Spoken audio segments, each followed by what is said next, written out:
Hello everyone and welcome to Photo Finds. I'm your host Gavin Hatch, and this is a very special episode for Photo Finds, well, at least for me, because this is actually my 100th episode hosting Photo Finds. Now, of course, Photo Finds has been around for quite some time. I think this is actually the 250th episode, actually, of Photo Finds, but this is my 100th episode hosting, and we've had some great hosts before. Of course, Kevin Yee started it off, and then we've had, I believe, Mikey's done some episodes, and I know Nick Russo was the host before I came in and took over, and I loved watching this before I was actually hosting the show, and that's why I decided I wanted to try out and do this, and I've loved doing it. I love going out to the parks. I love just finding fun, new things, and also talking about the past. And it's just been a great experience now, over 2 years, and I can't believe it. Time does fly when you're having fun. For those of you that have been with me since the very beginning, I cannot thank you enough, and it really means a lot. I know that some of you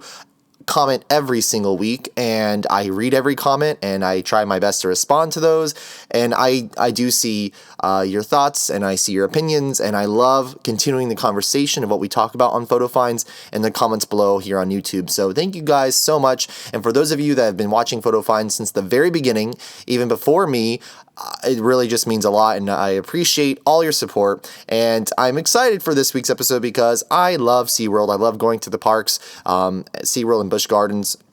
And my friend Matt from Attractions was able to go ahead and ride the Journey to Atlantis attraction yesterday, and it just reopened, and it has been refurbed, and it is quite exciting because it has changed. It's definitely different than it was before. So we're going to take a look at that. I got some screenshots of the video that he took, and if you want to watch the video, the full POV from the entire attraction, you can go ahead and watch that here on the Attractions channel. So let's start out here at the entrance of the attraction. Now, there has been no major changes to the entrance of the queue or the building itself. It looks like they just pretty much did a fresh coat of paint, but there has been no change to the color scheme or theming or no actual big changes to the structure of the building or what you're looking at. When you walk by, it looks pretty much the same. No big changes there. It's just got a fresh coat of paint, so it's very vibrant and it looks great. Of course, you have to do that quite a bit here in Florida just because of the harsh sun. There's no trees covering or any shade covering this building or the lagoon where the ride vehicles drop down into, so that sun is constantly on it all day long, and it's a good thing to do. They always have to refresh and repaint it just to keep it looking good. And they do dry this thing out. All the lagoon does get dried out, and they go in and they do clean and power wash and pressure wash everything.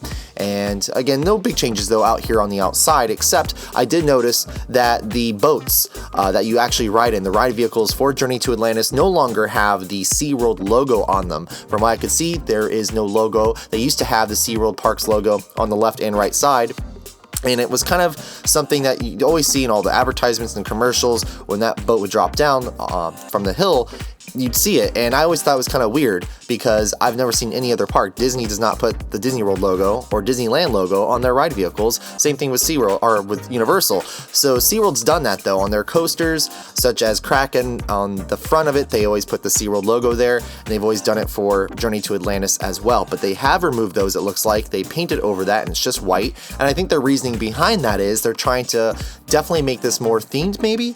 Maybe those boats are now, obviously it does look better because it did kind of stand out having a SeaWorld logo on this immersely themed attraction, and I'm happy with this decision. This was a good decision, I think, that SeaWorld made. In the comments below, let me know what you think.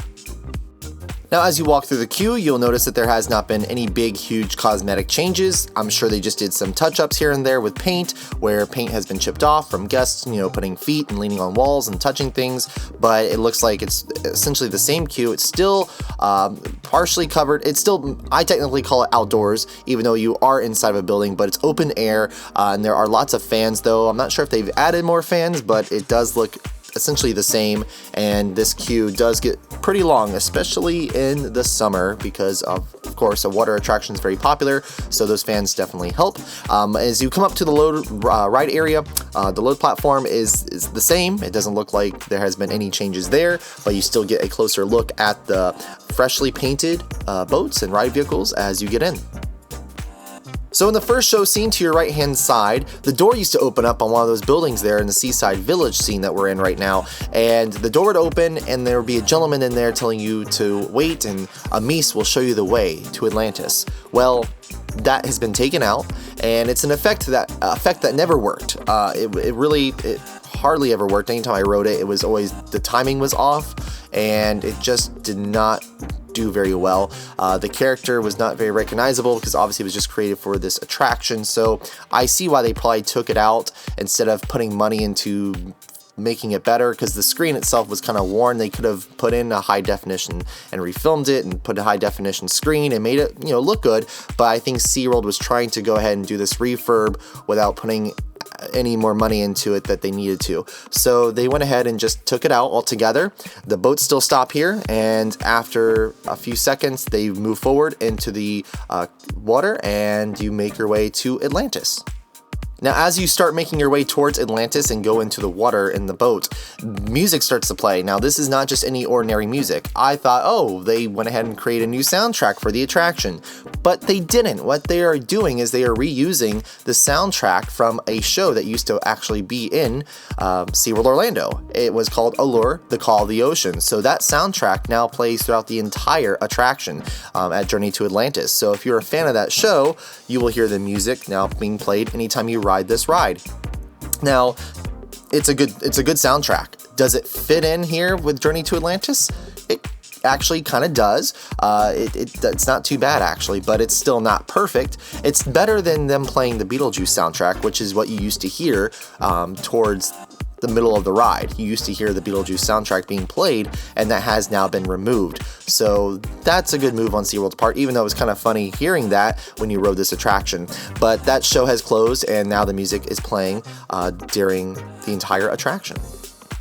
Now you'll notice that as you make your way through the building, through the ride itself, inside it is different with the black lights. They added a lot of black lights and the colors just really pop. All the coral, it's just really vibrant and a lot brighter than it used to be. And I think they did the whole reason I think they redid this attraction is to make it, and people are saying this, more family friendly. They took out all this quote unquote scary elements to it, so there's no longer kind of a threat. You're just going through Atlantis and underwater, and then you're dropping down that hill, but there's no longer the scary mermaid and the weird creatures that would get upset at you in the attraction are now gone, and they haven't really changed the sets around. They just no longer have those effects activated, so those effects have been kind of just taken out, and you just go through listening to music, and the lights are changing and the fountains are still jumping, but that's pretty much it. The interior of the ride hasn't seen any major changes except just with the black lights, and I'm sure they repainted a lot of this coral to really pop, because it definitely looks brighter than it used to. Now, once outside, as you're going up the different hills before you make the big drop, again, I was telling you earlier, the Beetlejuice soundtrack used to play at this point, and it has been removed. And these two fountains here, they never worked, but you can tell they definitely are supposed to be working, but they never have.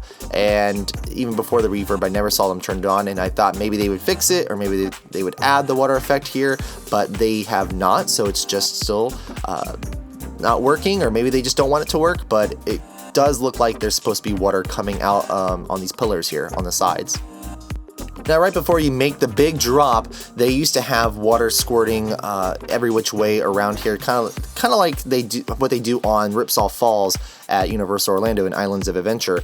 But now, at least the day that Matt rode, it just went through and there was no water effects, and the music was just still playing from Allure, The Call of the Ocean, and you went straight down the hill. The chandelier effect no longer, I guess, is activated, or maybe it just wasn't working, but it didn't do anything, so the chandelier just stayed in one place up in the ceiling instead of dropping down or turning on with all the weird light effects that it used to do.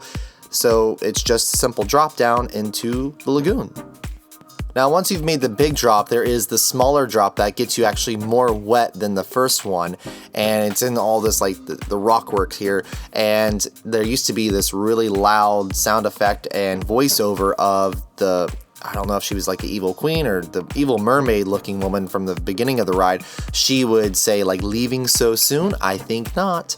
And it'd be really loud, very scary, and you make that drop. but they have taken that effect out, or that sound effect out. So now you just make the drop, and I don't think there's any music really playing during this part, but the voiceover has been removed.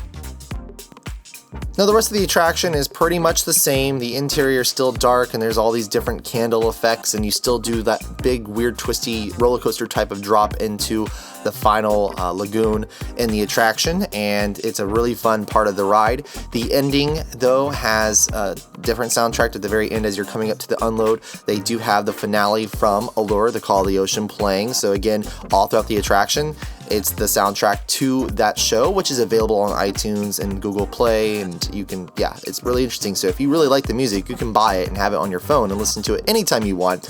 But that was really something that the biggest change to me that I noticed watching this was that the music has definitely changed. The colors are more vibrant. The boats have been refurbished and are brighter, and again, that SeaWorld logo is gone. So those are really the biggest things, and overall it definitely feels more like, and looks to be more like a family attraction. So it's no longer just, it's always been a family attraction, but I'm sure lots of kids would ride it and get really freaked out by the elements inside the ride. So they've toned it down and made it more whimsical, more family friendly, and even though those drops are still intense, so I'm sure that would scare the kids if the music doesn't.